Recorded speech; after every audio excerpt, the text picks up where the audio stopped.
Muito bem, irmãos, nós vamos então continuar nossas exposições no livro de Gênesis, hoje no capítulo 24 de Gênesis, é a maior narrativa, o maior capítulo no livro de Gênesis. E eu não quero assustar vocês, falo assim, se num curtinho o pastor já mata a gente, imagina num longo desse jeito, né? Mas eu quero ser misericordioso com vocês, e nós vamos começar lendo uma parte do texto de Gênesis 24, os 9 primeiros versos. E depois, ao longo da exposição, nós vamos ler outros textos. Seria interessante que você tivesse a sua Bíblia e pudesse abri-la e manter aberta para irmos aí navegando, né, no texto ao longo da exposição. Mas nós vamos começar com a leitura desses versos primeiros, de 1 até o 9, nós vamos ler. Diz assim a palavra de Deus: Era Abraão já idoso, bem avançado em anos, e o Senhor em tudo o havia abençoado.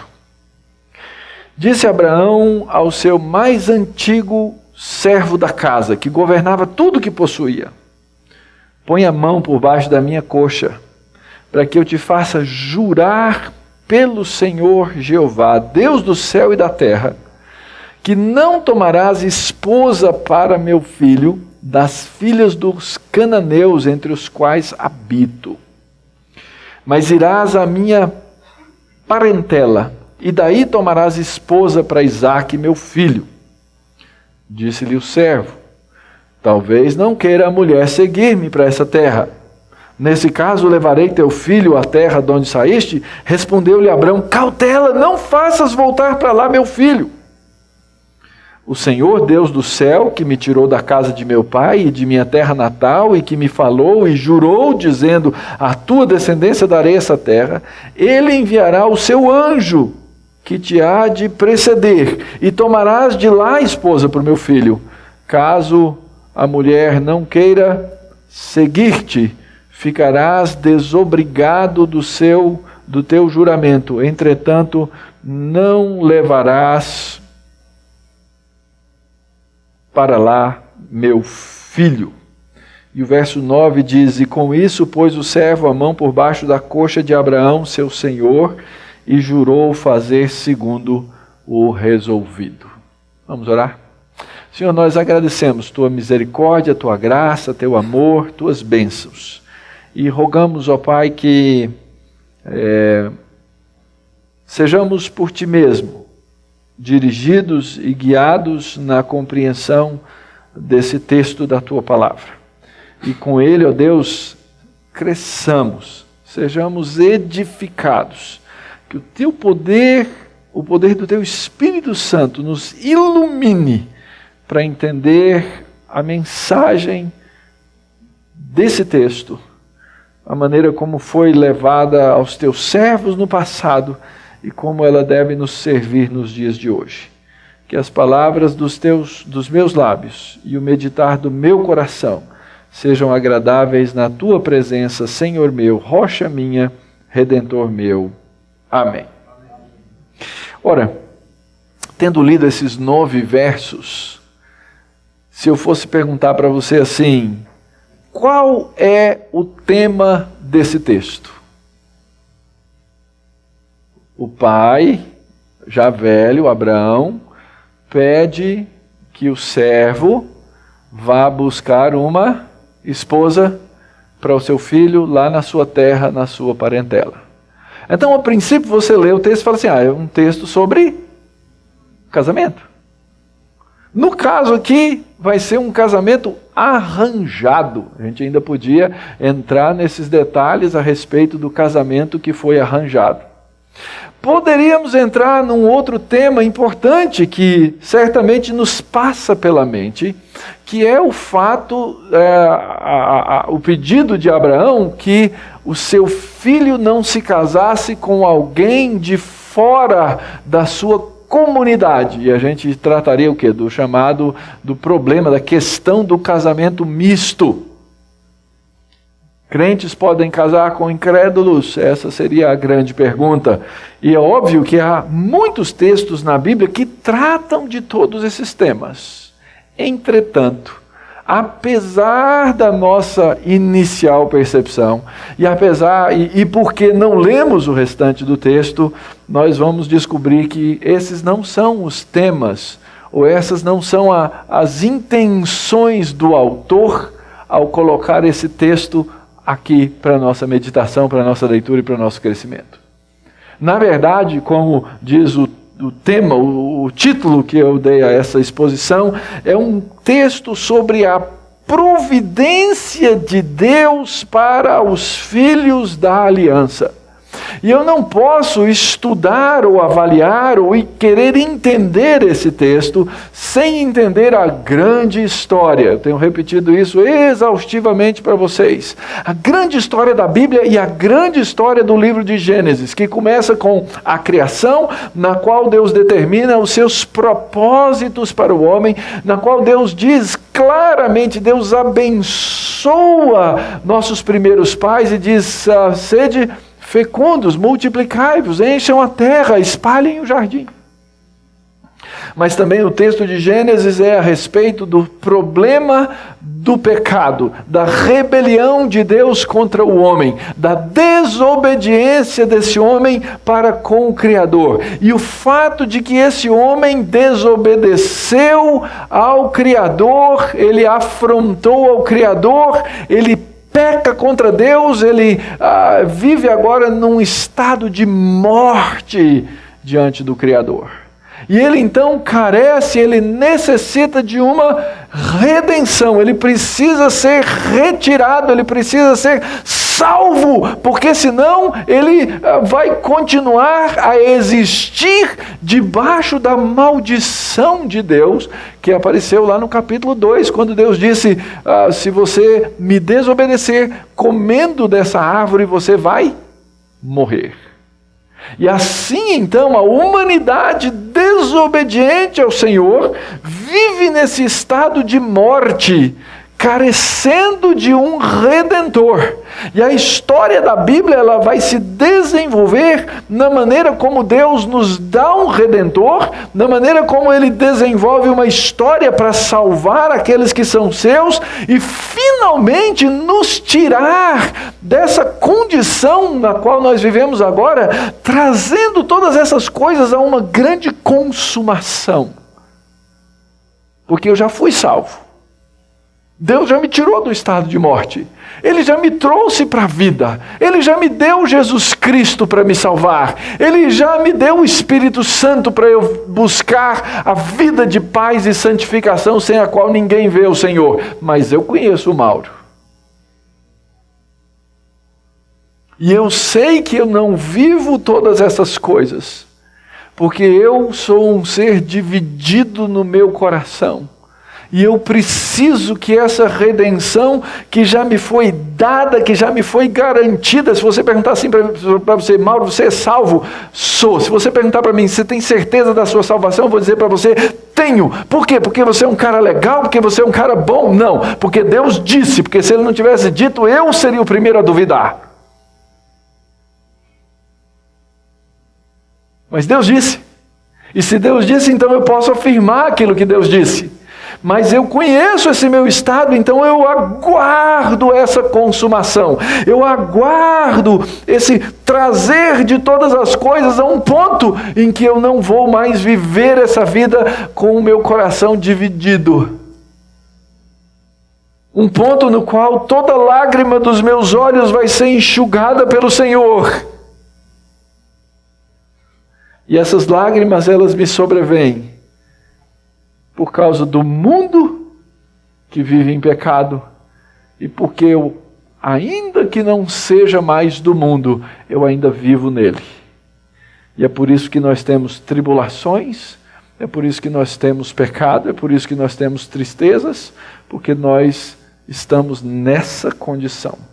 Ora, dentro dessa grande história, nós começamos a estudar a história de Abraão. Se você olhar lá no comecinho, Deus disse, sede fecundos, O homem peca. Quando o homem peca, Deus vem para a sua redenção e ele diz então que a mulher que recebeu a bênção da fecundidade vai continuar a ser fecunda e ela vai ter uma semente. Então a história é sobre o desenvolvimento de uma semente. No caso, Gênesis capítulo 3, versículo 15, o texto diz que Deus coloca uma inimizade entre esse tentador, acusador, chamado Satanás, que lá é representado pela serpente, e coloca uma inimizade entre a mulher e esse ser que se opõe a Deus, e diz que ela vai ter uma semente e que essa semente vai ser abençoada. A história da Bíblia é sobre essa semente da mulher.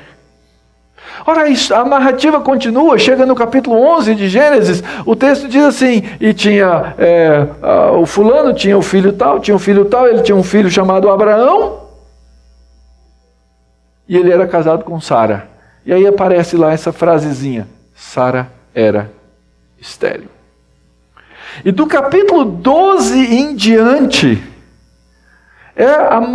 nós estamos vendo a maneira como Deus cumpre a sua promessa pela sua providência na vida de Abraão, para que aquela primeira promessa da semente da mulher possa se concretizar e para que Abraão então cumpra esse papel que Deus lhe dá de ser uma grande nação e abençoar através de Abraão todas as nações da terra.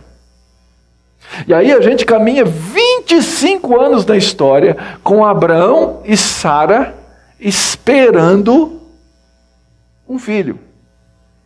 E várias vezes nós vimos já essa história, Abraão chega e fala, Deus, cadê o filho? O Senhor me prometeu. O Senhor disse que eu ia ter o filho. E ele se apressa em tentar resolver, em tentar achar um caminho para fazer aquilo que Deus disse que ia fazer. É por isso que ele reclama com Deus. É por isso que ele tem um filho ilegítimo com Agar. É por isso que ele passa medo e ele chega diante de grandes reis e ele mente a respeito da mulher dele. Não, ela é minha irmã. Na verdade, ela era meio irmã. Então, meia verdade serve como verdade inteira. E a gente sabe que meia verdade é uma mentira completa. Ele faz todas essas coisas na esperança de resolver aquilo que Deus, só Deus pode resolver.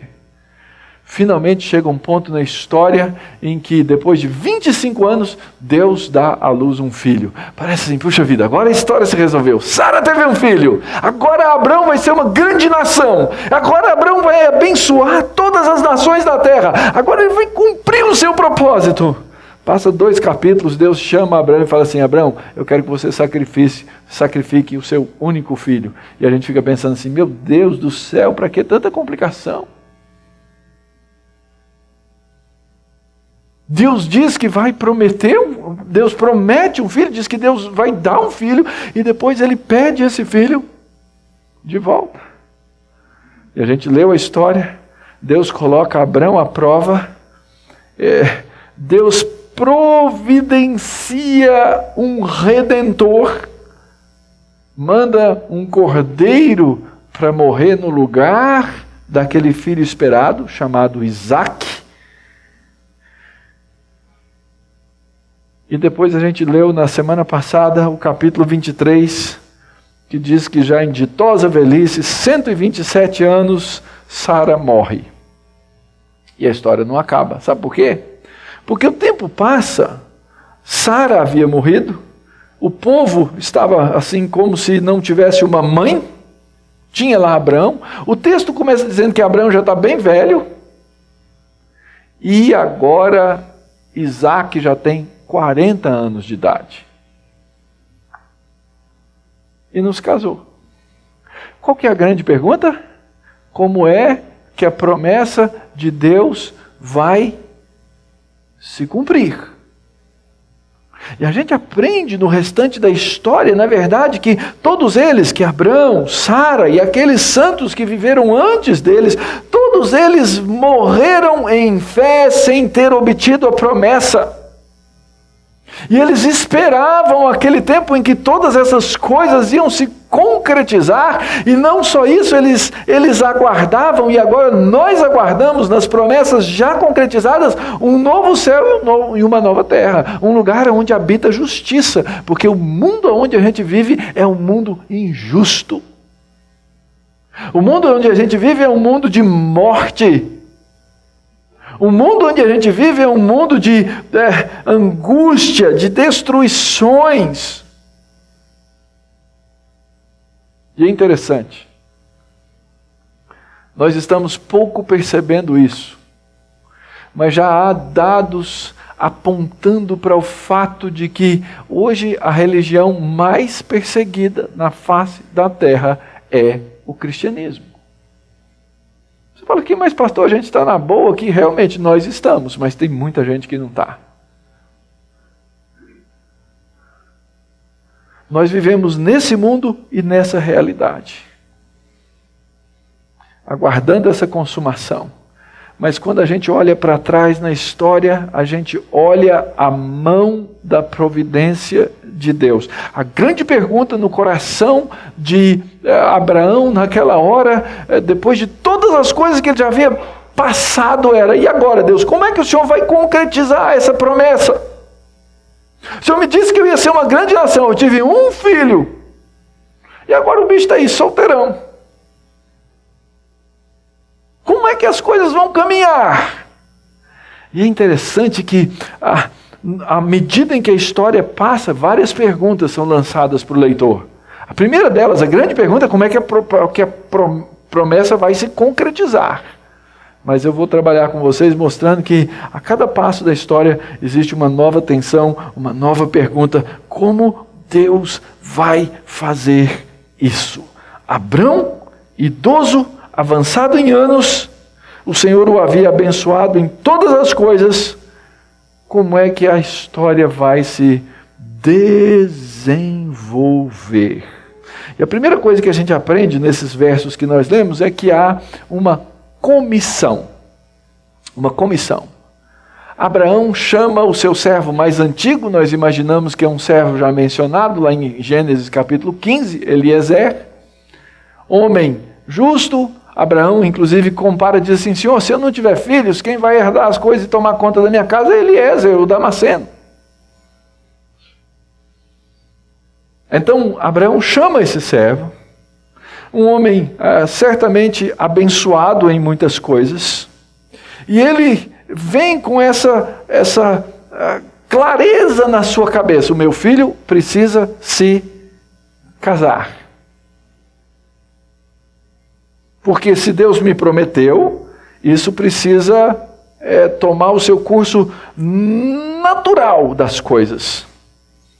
E se ele não se casar, eu não sei como é que eu vou ter os meus netinhos. Que, aliás, é uma coisa que eu preciso resolver na vida, né? Eu preciso ter os meus netinhos. Então, meus filhos precisam se casar, sem pressão. Mas continua procurando aquele emprego que a gente chega lá. Esse era o dilema de Abraão. E Abraão precisava entender, ou ele precisava ver, desenvolver diante dos seus olhos essa aliança que precisa continuar. Então ele chama o servo e fala o seguinte: eu quero que você vá na minha parentela, e da minha parentela você traga uma moça para se casar com o meu filho. E aí o servo fica olhando para ele assim: é fácil, hein? Você acha que é fácil? Pensa que naquela época não tinha câmera digital, não dava para levar foto, não tinha nada dessas coisas. Era literalmente no escuro. Então o que o servo pergunta? Ele faz a pergunta para o Senhor: Senhor, verso 5, se a mulher não quiser me seguir para essa terra, leva o seu filho para lá. Ele: de jeito nenhum. E aqui existe algo muito forte do sentido da história, do sentido da narrativa que nós precisamos entender. Por quê? A aliança de Deus precisa continuar. A mulher, para se casar com aquele filho Isaque, o único filho legítimo, ela não pode ser qualquer mulher. Primeiro, ela não pode ser uma terra da terra dos cananeus. Aliás, mais adiante no livro de Deuteronômio, essa vai se tornar uma lei muito clara. Deus diz assim: não deixem os seus filhos se casar fora da aliança, porque se eles se casarem, o coração deles vai passar a servir a outros deuses e eles vão abandonar a verdade do Senhor. Não façam isso, era proibido. Então, Abrão, em nome do Senhor, ele faz com que o servo prometa que não vai levar o filho para fora da terra. E aqui tem uma conexão com aquilo que a gente já estudou no domingo passado. Abraão chegou e fincou pela primeira vez o pé na terra, comprando o quê? Uma propriedade. E ele fala assim: eu não posso mais sair dessa terra, porque Deus disse que eu ia receber essa terra por herança. Eu não quero que o meu filho vá para lá, se enamore de uma moça lá, e lá ele resolva ficar, ele volte para as suas origens, ele volte para a terra da onde eu saí. Seria uma traição à aliança. Então meu filho não deve sair da terra. Ele diz: Deus me fez sair da terra e Deus me prometeu dar essa terra para mim e para os meus descendentes. Então, servo, faz o seguinte: você vai. Deus disse que ia me abençoar. Você tenha certeza que o anjo do Senhor vai estar com você. E você vai chegar lá nessa terra e vai procurar a minha família. E quando você procurar a minha família, no meio da família você vai escolher uma moça. E Deus vai te mostrar pelo anjo do Senhor qual deve ser essa moça que você deve trazer para casar com o meu filho. Mas a atenção da história é essa: e se eu chegar lá, achar essa moça e a moça não quiser vir? Então ele faz o juramento. Essa era uma maneira de fazer um juramento.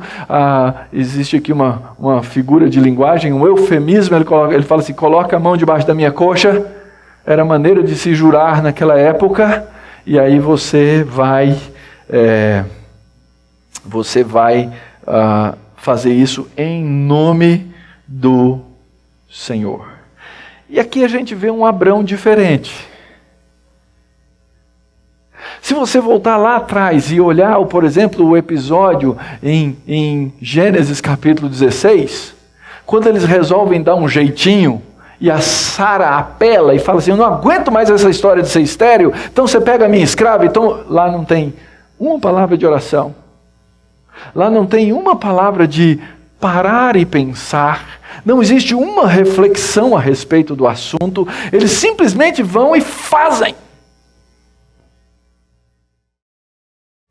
E é interessante porque isso nos ensina uma lição, é que a gente sabe que a providência de Deus, ela está junto e ela é levada nas nossas ações que são ordenadas e não na nossa desordenação.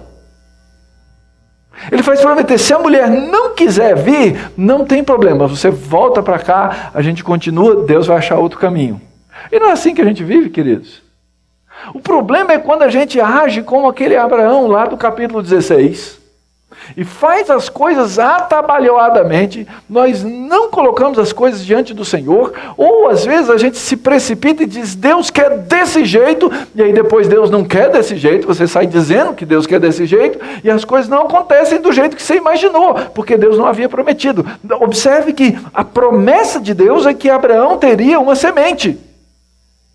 Mas ele não disse como. É por isso que Abraão precisa aqui ser sábio. Ao contrário de outros episódios anteriores na vida de Abraão, na qual Deus chegou e falou de maneira direta para ele, nesse aqui Deus não fala nenhuma vez. Ele está nos dizendo aqui que Abraão precisava ser maduro na maneira de fazer as coisas. Então o que ele faz? Ele escolhe o seu servo mais confiável, ele não escolhe qualquer um. Abraão não foi pessoalmente porque ele não podia sair da terra, e talvez porque ele também já nessa velhice não deveria fazer aquela viagem de cerca de 700 quilômetros levando camelos.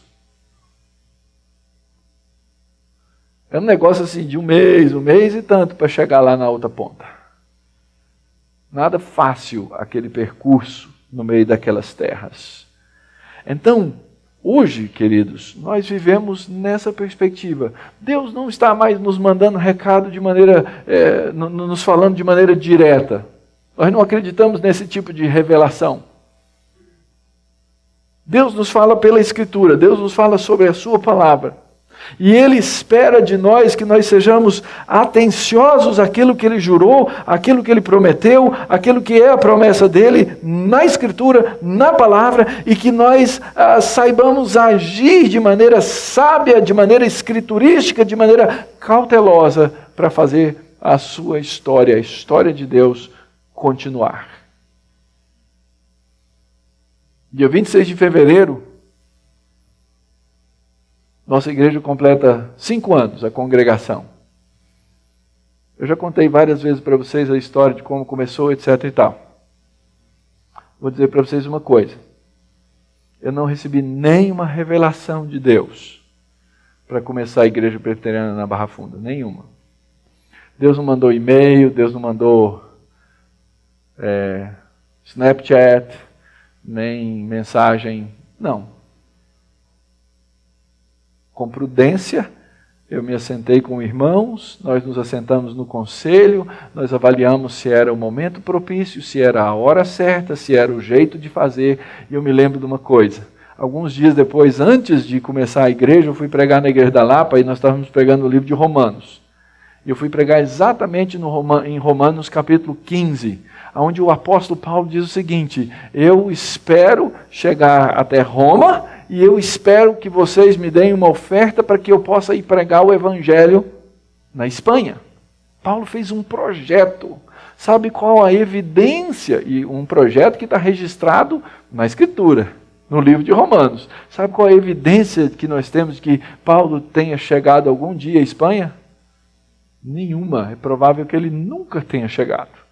E nesse dia eu disse diante da igreja, falei, irmão, se o apóstolo Paulo, que recebia e falava com Deus daquele jeito, não podia dizer assim, eu tenho certeza que Deus quer que eu chegue à Espanha, eu também tive que dizer à igreja, eu não tenho certeza.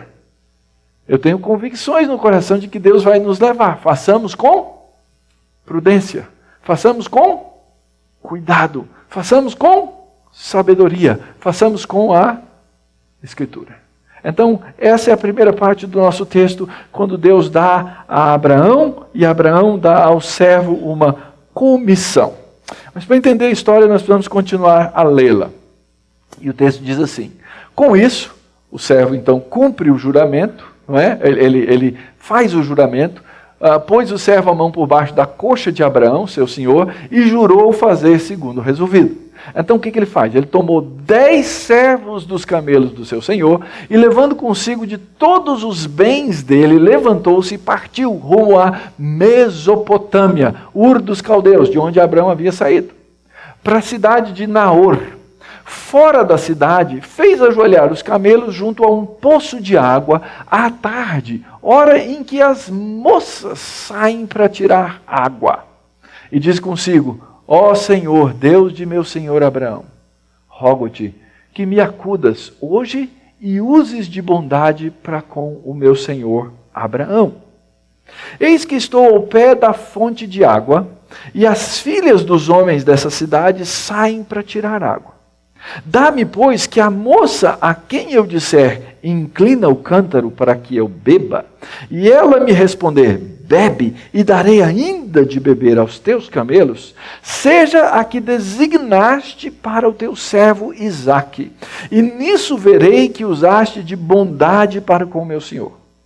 Considerava ele ainda quando Rebeca saiu trazendo um cântaro no ombro. A moça era muito formosa de aparência, virgem, a quem nenhum homem havia possuído. Ela desceu à fonte, encheu seu cântaro e subiu. Então o servo saiu-lhe ao encontro e disse: dá-me de beber um pouco da água do teu cântaro. E ela respondeu: bebe, meu senhor. E prontamente, baixando o cântaro para a mão, lhe deu de beber.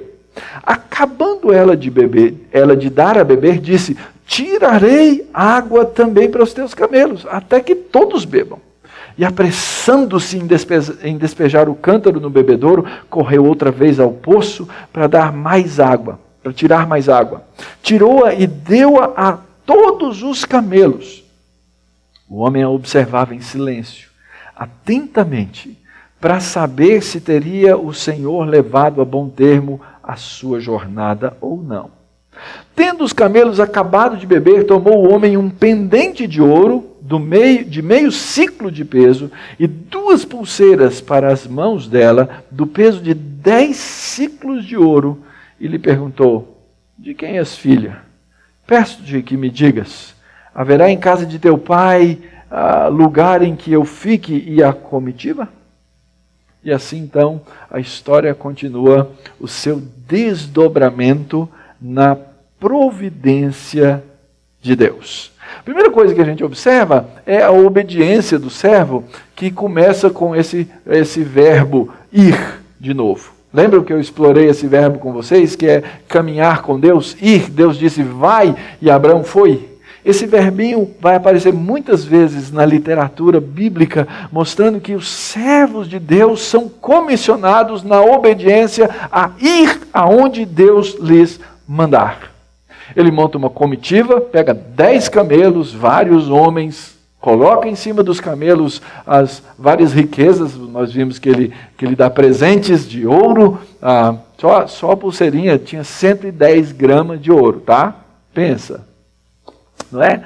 Coloca toda aquela riqueza e eles vão para Arim, entre os 2 rios. Daí a nossa tradução a Mesopotâmia. E aí então desenrola-se a história do jeito que a gente ouviu. Ele chega na beira do poço e era costume que no fim da tarde as moças saíssem para buscar água. Quem é que saía para buscar água ao meio-dia? Naquele calorão? As mulheres desprezíveis. Lembra que Jesus encontrou-se com a mulher samaritana ao meio-dia? Porque elas não queriam se misturar com a parte boa. Então, umas saíam mais cedo, outras iam mais tarde. As moças iam nesse lugar. E ele começa a fazer a oração. Senhor, se for isso mesmo, então, e ele propõe um teste para Deus. Nós temos alguns testes que acontecem na Bíblia, alguns servos propuseram esses testes para Deus. Nós não devemos ficar fazendo isso, ficar colocando testes para Deus, porque nossa fraqueza pode nos levar a lugares errados com esses testes. Mas alguns servos na Escritura fizeram esses testes. E ele coloca e diz que enquanto ele ainda terminava a oração, passa a moça. O tempo de Deus é incrível. Enquanto Abraão precisou esperar 25 anos para ter um filho, o teste do servo, diante da oração que ele fez, foi no tempo certo, na hora certa. Nós não sabemos como Deus vai agir. Então, se você vier me relatar um problema, eu vou dizer assim: meu irmão, ora. E pode ser que amanhã você chegue para mim e fale assim: pastor, Deus respondeu as minhas orações. Eu vou dizer: glória a Deus, louvado seja. Mas pode ser que você só venha me dar essa notícia daqui 25 anos. Encare a realidade da Escritura, irmãos. Aí, o tempo de Deus, a história de Deus funcionam de acordo com os desígnios de Deus. E a gente vê que o servo faz todas essas coisas com oração. Aliás, esse é o primeiro exemplo registrado na Bíblia em que um servo de Deus faz uma oração por um motivo específico. Primeira vez que aparece em toda a história da Escritura. E ele pede: Senhor, dá êxito, faz isso acontecer diante de mim. Mas eu sei que eu dependo da tua providência. Porque é Deus quem faz e nós não temos o domínio e o conhecimento das coisas que são de Deus. Aliás, queridos, essa é a grande aflição que nós temos no nosso coração de idolatria. Nós queremos que Deus faça as coisas do nosso jeito, no nosso tempo, de acordo com a vontade dEle. Ou melhor, de acordo com a minha vontade. E não no tempo de Deus, do jeito dEle, de acordo com a vontade dEle. Nós temos que aprender a soberania de Deus e a bondade de Deus em nos responder sim e em nos responder não. E o fato, queridos, é que a maioria das vezes em que nós recebemos um não de Deus é porque nós pedimos erroneamente. O que é pedir erroneamente, pastor? É não pedir de acordo com a vontade dEle. Porque a nossa oração, ela não deve ser feita para mudar o desígnio e a vontade de Deus. A sua oração não muda o coração de Deus, querido. Ponto. As nossas orações, elas nos ensinam a nos conformar aos desígnios e às promessas de Deus.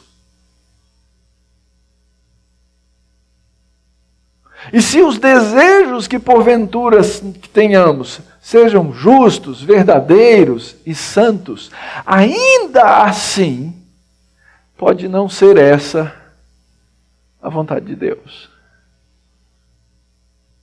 Nós não sabemos. Deus é aquele que desenha a nossa história. E é interessante que existe um termo fundamental que aparece aí no verso 12 do texto, que nós deveríamos aprender e decorar. Ele diz assim: disse consigo, ó Senhor, Deus de meu senhor Abraão, rogo-te que me acudas hoje e uses de bondade para com o meu senhor Abraão. Essa palavrinha bondade é uma palavra que aparece centenas de vezes no Antigo Testamento. É esse amor incansável de Deus em nos dar aquilo que são de fato as nossas necessidades. É a maneira como Deus nos salva pela sua misericórdia, pela sua graça, pelo seu amor. E é interessante, quando o servo faz o teste, ele diz, olha, a moça que passar, é interessante observar o teste que ele coloca. O teste que ele coloca não é um teste místico, olha, como a gente tem alguns na Escritura, né? Lembra aquele teste da lã? Fala, Senhor, se o Senhor estiver do meu lado, o Senhor faz molhar a lã e deixar seco em volta. E depois, no outro dia, ele fala assim, eu não estou acreditando ainda nesse teste. Faz o seguinte, molha tudo em volta e deixa a lã seca. Esse teste é um teste de caráter. O que essa moça fez, queridos, foi impressionante. Imagina você carregar do poço para cima um cântaro. E vamos imaginar, e é o que a gente vê aí pela arqueologia, um cântaro tinha mais ou menos 12 litros de água, que deve corresponder mais o peso do cântaro, põe aí que ele pesa uns 2 quilos, deve ficar um negócio todo com 14 quilos. E essa moça desceu para pegar essa água no poço. E ela colocava para os animais num bebedouro e levava para casa também. Devia ser umas moças fortinhas.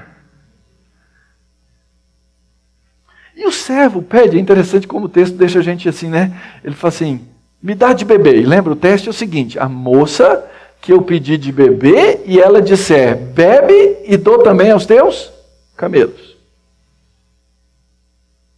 O texto deixa a gente no suspense, porque a moça fala assim, bebe. E ele bebe. E aí só depois que ela diz, mas eu vou dar também para os teus camelos. Vários momentos na narrativa em que a gente fica assim, será que vai dar certo? Agora, sabe quanto que um camelo em geral bebe quando passa muitos dias sem beber água? 90 litros d'água. Pensa quantas vezes essa moça desceu para pegar água e jogar naquele bebedouro. E diz o texto que ela deu de beber a todo. Talvez ela tenha dado uma ração limitada, eu não sei. Mas o fato é que ela não só tinha um coração hospitaleiro, mas era uma mulher absolutamente disposta ao serviço.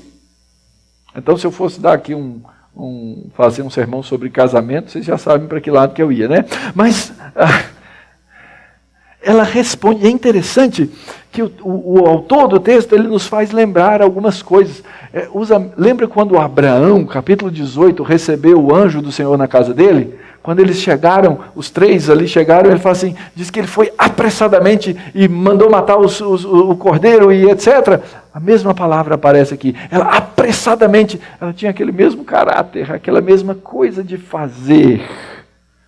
Então, quando o servo termina de fazer, diz, Senhor, se isso acontecer, então com isso eu vou saber. Porque o pedido do sinal que ele faz ao Senhor está conectado com a missão que era levar uma boa esposa para o rapaz. Quando ela faz todas aquelas coisas, ele percebe a providência de Deus e imediatamente ele dá a ela o presente. A providência de Deus se revela naquilo que Deus dá. E imediatamente, verso 26 e 27 do texto, nós lemos, então se inclinou o homem e adorou ao Senhor.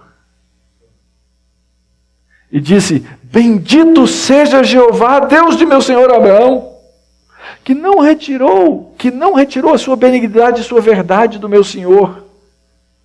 E a mim ainda facilitou a minha tarefa. Deus é um Deus providente. A grande pergunta é se nós cremos nessa providência. Caminhando então agora para a conclusão do texto, vocês vão ver aí que o texto é muito longo, são 60 e tantos versos, mas existe muita repetição, muitas coisas. O texto diz assim no verso 16, a moça era formosa de aparência, virgem, a quem nenhum homem havia possuído. Ela desceu à fonte, encheu o cântaro e subiu. E aí o servo pergunta, de novo, agora a moça fez tudo, mas será que ela é da família de Abraão? Toda hora vem a pergunta, toda hora vem um novo teste. Será que ela é da família? E ele pergunta, quem é seu pai? E aí vem a resposta, eu sou filha de Betuel, filho de Milca, a qual ela deu à luz Naor. E acrescentou, nós temos palha, pasto, lugar para você ficar à noite, vamos embora para casa. E é então que o homem se inclina, adora ao Senhor. Essa resposta vem com as marcas necessárias. Ela era da família, e ele faz questão de dizer que ela era filha de Milca, para dizer, ela não é filha de uma concubina, mas é filha mesmo de Naor, com uma esposa legítima. Diz o texto que ela era muito bela, a Escritura várias vezes ressalta, Sara era muito bela, Raquel era muito bela, Tamar era muito bela, Raabe era muito bela, Ruth era muito bela, e obviamente que é um sentido no qual a beleza faz parte do ser. Diz que ela era virgem, ela estava em idade de casar-se, essa é a expressão virgem, betulá, que aparece aqui, mas faz questão de dizer, nenhum homem havia possuído para ter certeza de que a descendência era uma descendência legítima. Esse é o ponto. E finalmente, então, chegamos agora ao consentimento da família. Eu não vou conseguir ler aqui, senão nós vamos nos estender muito. Mas a moça corre para casa, conta o que aconteceu, mostra os presentes e ela tinha um irmão chamado Labão. E ele vai aparecer de novo na história. O Labão cresceu o olhão, falou assim, pode deixar que eu vou receber esse senhor. 10 camelos, hein, meu? Não é pouco, não. 10 camelos é muito, dava um dote e tanto. E aí, então, será agora que a família vai permitir? É a nova pergunta. Toda hora uma nova. Labão cobiça. E aí então eles dizem, olha, fica uns dias aqui em casa, come com a gente e a gente vai ver como é que faz. Ele fala, não senhor, deixa eu contar a história primeiro para você, depois eu como. É um sentido em que a missão está acima do conforto. E ele então conta a história, ele repete repete a história e ele termina essa parte da história dizendo: agora, pois, se a vez de usar de benevolência e de verdade para com meu Senhor, fazei-mo saber, se não, declarai-mo para que eu vá embora, para a direita ou para a esquerda. Eu quero saber esse resultado daquilo que Deus fez. E então responderam Labão, que era o irmão, e Betuel, que era o filho. Labão aparentemente estava tomando conta da casa, talvez na velhice do pai. E eles dizem: isso procede de Jeová. Nada temos a dizer fora da sua verdade. E com esse dote, meu filho, eis Rebeca na tua presença. Toma, vai, leva. Seja ela a mulher do filho do teu Senhor, segundo a palavra do teu Senhor. E a gente sabe que os casamentos eram muito baseados em quê? Dote. Agora eles estavam vendo uma coisa, eles estavam vendo que aquilo era um negócio familiar, era desejável fazer isso. E ainda o tal do Abraão, e o servo começa contando essa história e fala assim: meu senhor foi muito abençoado. E ele é muito rico. Então é melhor vocês deixarem, porque vai ser o bem para a moça e vocês vão ganhar uma grana legal. Esse era o ponto da perspectiva deles, não é? Na perspectiva humana deles. Mas o fato é que eles consentem. Só que aí vem mais uma pergunta. Será que a moça vai querer ir?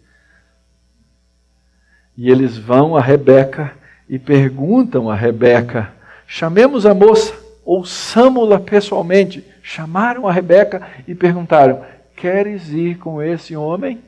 E a resposta?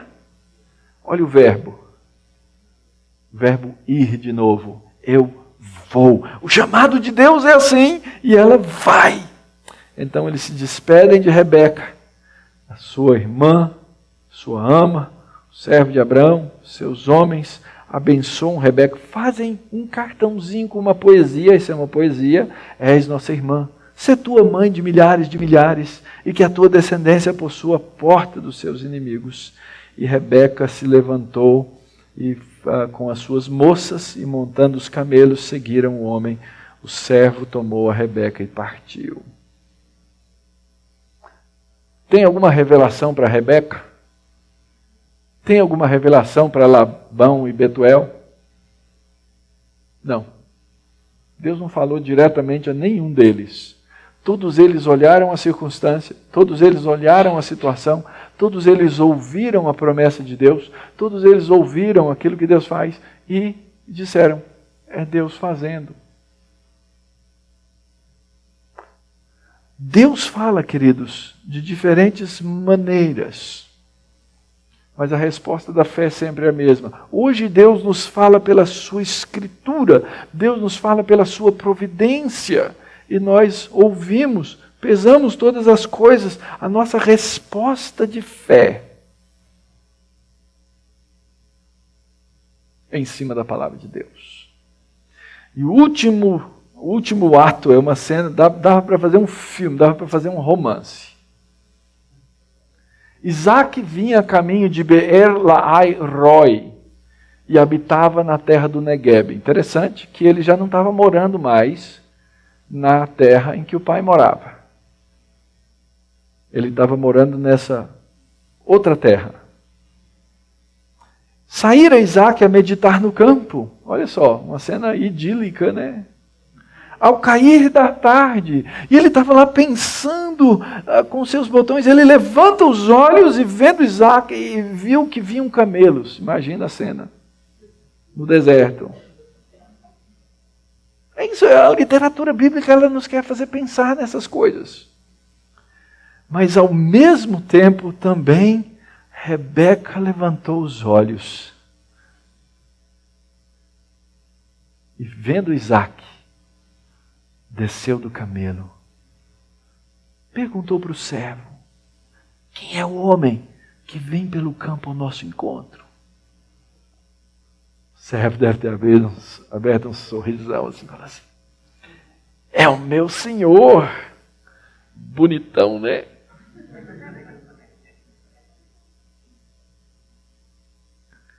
E diz o texto que ela tomou o véu e se cobriu.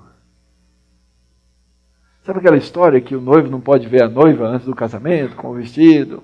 Tem umas histórias mais antigas que essas. Ela nunca tinha visto o indivíduo, exceto naquela hora que ela levantou os olhos, mas ela sabia, esse é o meu noivo. Ela cobre o rosto. O servo vai à frente, conta a Isaac as coisas que havia feito. Interessante como a história termina. Isaac conduziu-a à tenda de Sara, mãe dele, porque a mãe de Israel, a tenda da mãe de Israel estava vazia. Ela precisava ser preenchida. Ele toma Rebeca, e essa lhe foi por mulher. E ele a amou. Porque o Senhor assim designou a Rebeca. E foi assim que aquele vazio deixado pela mãe de Israel foi preenchido depois da morte da sua mãe no capítulo anterior. Eles se casam. Interessante que o foco da história aqui saiu de Abraão. Abraão nunca mais falou na Bíblia. A última palavra de Abraão aparece no comecinho do capítulo, quando ele conversa com o servo. Agora Deus chama esse homem, que estava lá no poço do vivente que me vê. Esse é o nome Baar-Roi.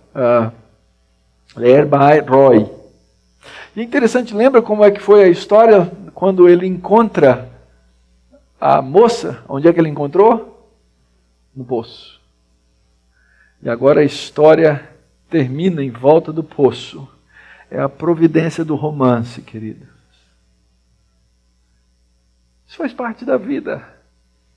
Faz parte da beleza.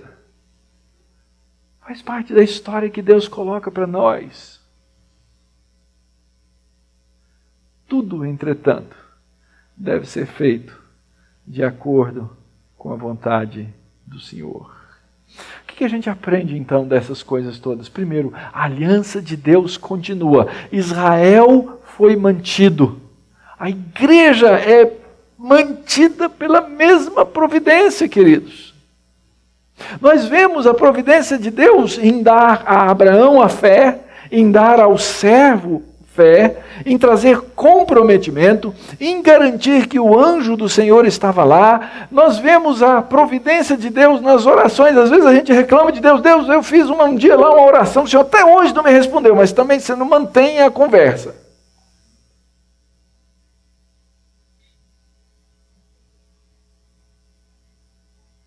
Oração, queridos, é o caminho da providência de Deus.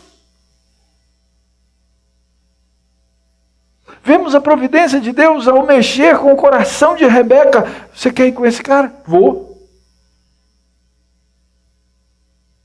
A gente vê que a providência de Deus envolve o ordinário e o extraordinário. Às vezes são grandes milagres, às vezes é uma mulher oferecer água para um homem e camelos.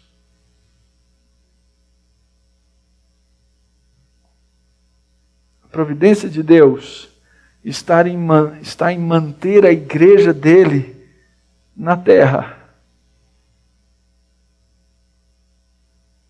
Implantar igrejas na nossa cidade. Em converter corações aos pés do Senhor Jesus Cristo.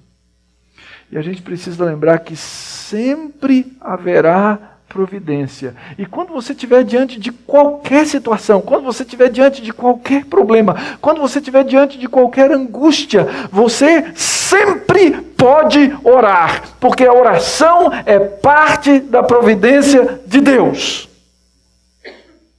Você não precisa ir para um lugar específico, você não precisa fazer um sacrifício, você pode falar com Deus, debaixo da sua soberana providência, e que Ele vai manter as suas promessas.